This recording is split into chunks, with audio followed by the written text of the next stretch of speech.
Guys, Radhe Radhe. मैं अच्छी हूँ, आशा करती हूँ कि आप लोग भी अच्छे होंगे। आज मैं आप लोग को एक कहानी सुनाने वाली हूँ। आपको ये कहानी ज़रूर पसंद आएगी। आप लोग ये कहानी लास्ट तक जरूर सुनिएगा। चलिए अब मैं आपको अपनी कहानी सुनाना। वृंदावन में जो एक संत रहते थे वो राधा रानी के परम भक्त थे। उनका रोज का नियम था भागवत पुराण पढ़ने का और राधा रानी को सुनाने का। और राधा रानी को भी उनके मुंह से भागवत पुराण सुन के बड़े अच्छा लगता था। और वो रोज नाम भी जप करते थे राधा राधा, और वो राधा रानी की पूजा भी करते थे। उनको ये सब करना बड़ा ही पसंद था। और वो कभी घर से बाहर जाते ही नहीं थे, तो लोग उनके भक्ति भाव देख के उनको खाना भी दे देते थे, जैसे कि खीर। इस तरह पूरा 1 साल हो गया और वह रोज राधा रानी को एक भागवत का पुराण पढ़ के सुनाते थे, और राधा रानी को भी बड़ा अच्छा लगता था। फिर उनकी उम्र ढलने लगी, बाबा बूढ़े होते गए। वो राधा रानी को भागवत पुराण सुनाना नहीं छोड़े, और उनको भी राधा रानी को भागवत पुराण सुनाना बड़ा ही अच्छा लगता था। बाबा बूढ़े होते रहे और वो राधा रानी को भागवत पुराण सुनाना नहीं भूले। और बाबा को राधा रानी को भागवत पुराण सुनाना बड़ा ही पसंद था। और उनका रोज का नियम था, जब तक वो राधा रानी को भागवत का पुराण नहीं सुनाएंगे ना कुछ खाते थे ना कुछ पीते थे। और उनका ये नियम रोज का फिर रह गया, और उनको भी अच्छा लगता था। और राधा रानी भी बड़े प्यार से उनका भागवत पुराण सुन। एक दिन बाबा भागवत पुराण पढ़ने जा रहे थे। बाबा को कुछ दिख ही नहीं रहा था। फिर बाबा अपनी भागवत पुराण की किताब खोले तो उनको कुछ दिख ही नहीं रहा था। बाबा बड़े दुखी हो गए, बाबा रोने लगे। बाबा इसलिए नहीं रो रहे थे क्योंकि उनकी आंखें चली गई।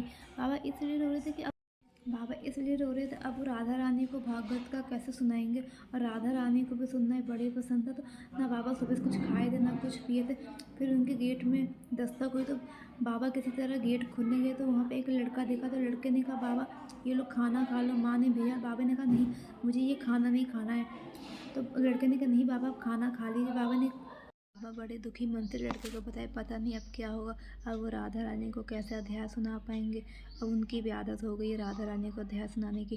कहते मन बड़ा ही भारी हो रहा है। लड़का कहे, बाबा कोई बात नहीं, रुकिए मैं 1 मिनट।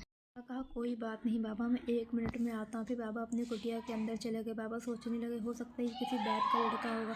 फिर थोड़ी देर बाद वो लड़का आ गया। वो 2 पत्ते लाए। फिर बाबा से कहा, बाबा आप इसको अपने आँखों में लगा लीजिए। फिर बाबा इस पत्ते को अपने आँखों में लगा लिए। फिर कुछ देर बाद बाबा ने जब पत्ते अपने आँखों से लगाया तो बाबा को सब चीज़ दिखने लगा। बाबा बड़े ही खुश हो गए।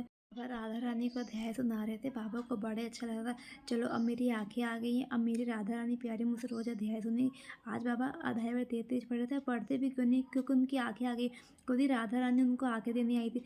यही होती है एक भक्त की सच्ची भक्ति। अगर हमारी भक्ति सच्ची हो तो भगवान खुद ही हमारे पास आते हैं, जैसे भगवान बाबा के पास आए। अगर हमारे भक्ति में शक्ति हो तो यही होता है, भगवान खुद ही हमको आंखें देने आते हैं।